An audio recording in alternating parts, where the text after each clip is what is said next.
Hello friends, आपके अपने YouTube channel amazing financial world में आप सभी का स्वागत है। आज के वीडियो में हम बात करेंगे एक ऐसे रेशियो की जिसको एनालाइज कर लेना बहुत ज़रूरी होता है किसी भी स्टॉक में इन्वेस्ट करने से पहले। मैं बात कर रहा हूँ पीई रेशियो की। और चूंकि पीई रेशियो को जानने के लिए ईपीएस को यानी अर्निंग पर शेयर को भी जानना बहुत ज़रूरी है, इसलिए आज के वीडियो में हम जानेंगे पीई रेशियो और ईपीएस क्या होता है, यह कैसे कैलकुलेट किया जाता है, कितने तरह के पीई रेशियो होते हैं और पीई रेशियो हमें किसी स्टॉक के बारे में क्या बताता है। तो सबसे पहले बात करते हैं ईपीएस क्या होता है और ये कैसे कैलकुलेट किया जाता है। जैसा कि आप स्क्रीन में देख रहे हैं, अगर सिंपल टर्म्स में बात करें तो ईपीएस यानी अर्निंग पर शेयर का मतलब होता है कंपनी जो भी टोटल नेट प्रॉफिट अर्न करती है या कंपनी की जो भी टोटल अर्निंग होती है उसको पर शेयर के टर्म्स में एक्सप्रेस करना या पर शेयर के रेशियो में दिखाने को ईपीएस कहते हैं।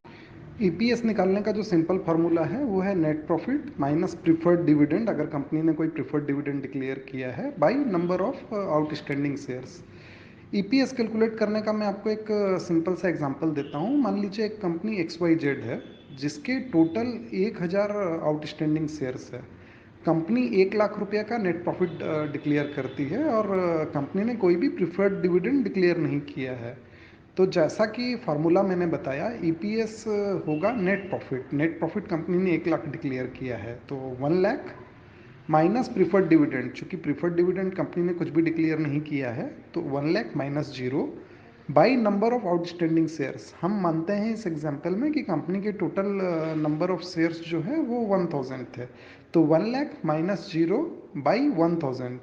इसको हम अगर कैलकुलेशन को सॉल्व करते हैं तो 100 आता है, यानी कि इस कंपनी का ईपीएस 100 रुपीज़ पर शेयर हुआ। अब बात करते हैं पी रेशियो की। अगर सिंपल टर्म में बात करें तो किसी कंपनी के 1 रुपये के ईपीएस यानी 1 रुपये के अर्निंग पर शेयर के लिए कोई इन्वेस्टर किसी कंपनी के शेयर का कितना प्राइस देने के लिए तैयार है उसे हम पी रेशियो कहते हैं। पी रेशियो का सिंपल फार्मूला होता है करेंट मार्केट प्राइस पर share by earning per share. इसको समझने के लिए मैं आपको एक सिंपल एग्जांपल देता हूँ। सेम हम एक्स वाई जेड कंपनी का एग्जांपल लेते हैं जो पहले हमने ईपीएस के केस में लिया था। ईपीएस जो है इस कंपनी का 100 रुपीज़ है। करेंट मार्केट प्राइस हम मानते हैं कि इस शेयर का 1000 रुपीज़ है। अब जैसा मैंने बताया पी रेशियो का फॉर्मूला है करेंट मार्केट प्राइस पर share by earning per share. इसका करेंट मार्केट प्राइस 1000 हमने माना है और 100 रुपीज़ ईपीएस माना है, तो 1000 डिवाइडेड बाई 100, पी रेशियो आया 10 रुपीज़। अब अगर हम इसको सिंपल वर्ड्स में समझें तो ये जो पी जो है 10 रुपीज़ आया है, इसका मतलब हुआ कि कंपनी का अगर ईपीएस 1 रुपया है तो इस 1 रुपये के ईपीएस के लिए इन्वेस्टर 10 रुपया देने के लिए तैयार है। तो इस कंपनी का टोटल ईपीएस था फ्रेंड्स 100 रुपीज़ और इस कंपनी का पी रेशियो आया है 10 रुपया। तो 100 को अगर 10 से मल्टीप्लाई करेंगे तो आप देखेंगे कि करेंट मार्केट प्राइस 1000 आ गया है। इसका मतलब 1 रुपये की अर्निंग के लिए इन्वेस्टर्स 10 रुपया इस शेयर के लिए देने के लिए तैयार हैं। इसका मतलब हुआ अगर हमें फ्यूचर प्राइस अगर मान लीजिए कैलकुलेट करना हो किसी शेयर्स का तो हमें सबसे पहले ईपीएस जो है वो अनुमान लगाना होगा कि ईपीएस आगे जाकर क्या होगा। मान लीजिए हम एक्सपेक्ट करते हैं कि 1 रुपया से अगर ईपीएस बढ़ेगा तो थियोरिटिकली इस शेयर का प्राइस 10 रुपये तक बढ़ सकता है। अब बात करते हैं पीई रेशियो कितनी तरह के होते हैं या कितने टाइप के होते हैं। तो अगर ब्रॉडली बात करें तो पीई रेशियो दो तरह के होते हैं, एक ट्रेलिंग पीई रेशियो और दूसरा फॉरवर्ड पीई रेशियो। तो जैसा कि मैंने पीई रेशियो का फॉर्मूला आपको बताया था मार्केट प्राइस पर share by earning per share, तो यहाँ पर आपको पीई रेशियो निकालने के लिए कंपनी की अर्निंग की ज़रूरत पड़ती है कि कंपनी अर्न कितना कर रही है। तो ट्रेलिंग पीई रेशियो के केस में जब कंपनी के लास्ट 12 महीने जो बीत चुके हैं, लास्ट 12 महीने की अर्निंग को कंसिडर किया जाता है तो उसे ट्रेलिंग पीई रेशियो कहते हैं। लेकिन जहाँ कहीं भी कंपनी की फ्यूचर यानी कि आने वाले समय के 12 महीने को प्रोजेक्ट किया जाता है कि उस आने वाले समय के 12 महीने में कंपनी की अर्निंग क्या रहेगी और उसे कंसिडर करके अगर पीई रेशियो निकालते हैं तो उसे फॉरवर्ड पीई रेशियो कहते हैं। अब बात करते हैं कि पीई रेशियो को हम स्टॉक मार्केट में कैसे यूज़ कर सकते हैं। तो सबसे पहले जो हमें ध्यान रखना है कि पीई रेशियो जो है वह इंडस्ट्री टू इंडस्ट्री वेरी करता है। जैसे आप अगर आईटी या फार्मा स्टॉक्स को देखेंगे तो उनका पीई हायर होता है, और आप अगर मैन्युफैक्चरिंग या टेक्सटाइल को देखेंगे तो उनका पीई, उनके स्टॉक का पीई जो है वो थोड़ा लोअर होता है।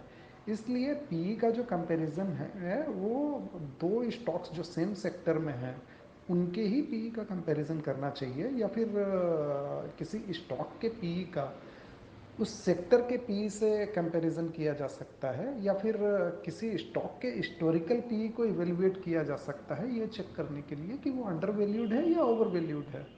पी रेशियो को कभी भी आइसोलेशन यानी इंडिविजुअली यूज़ नहीं करना चाहिए। स्टॉक को एनालाइज करते हुए हमें कंपनी के बाकी फंडामेंटल्स को भी ध्यान में रखना चाहिए। से फॉर एन एग्जांपल, अगर किसी स्टॉक का पी हायर है तो इसका मतलब ये नहीं है कि ये स्टॉक ओवर वैल्यूड है और हमें ये इस स्टॉक में इन्वेस्ट नहीं करना चाहिए। ऐसा पॉसिबल है कि इन्वेस्टर्स एक्सपेक्ट कर रहे हों कि फ्यूचर जो अर्निंग है इस कंपनी की वो काफ़ी अच्छी रहेगी, जिसकी वजह से वो इस कंपनी को हायर पी देने के लिए तैयार हैं। तो इस केस में आपको कंपनी के बाकी फंडामेंटल्स, जैसे कंपनी का सी ए जी आर क्या रहा है पिछले 3 साल या 5 साल में, कंपनी का रेवेन्यू ग्रोथ क्या रहा है, कंपनी का बैलेंस शीट आप एनालाइज कर सकते हैं, प्रॉफिट एंड लॉस स्टेटमेंट आप एनालाइज कर सकते हैं, कंपनी का डेप्ट का लेवल क्या रहा है। तो ये बाकी फंडामेंटल्स भी आप एनालाइज कर सकते हैं। अगर आपको इन फंडामेंटल्स में कहीं पर भी कुछ इशू लगता है तो ऐसे स्टॉक्स जिनका पी हायर है उनको आप अवॉइड कर सकते हैं।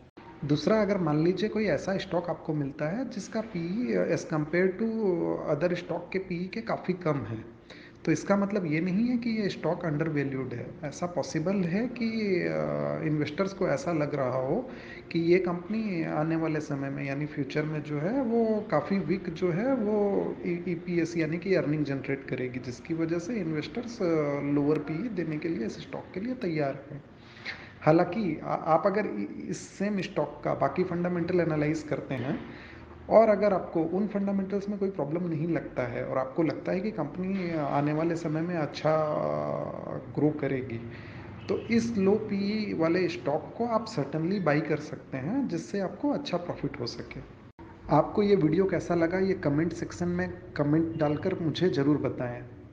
दूसरा, आपको इस टॉपिक पर कहीं भी कुछ इशू है तो वो भी आप कमेंट में रेज कर सकते हैं। मैं हर एक कमेंट का इंडिविजुअली रिप्लाई करूँगा। अंत में, आप सभी लोग इस वीडियो को ज़रूर से ज़रूर सब्सक्राइब करें। इससे आपको शेयर मार्केट या इन्वेस्टमेंट से रिलेटेड जो भी नया वीडियो आता है उसकी जानकारी तुरंत हो जाएगी, और दूसरा, मुझे भी मोटिवेशन मिलेगा फर्दर वीडियो बनाने के लिए।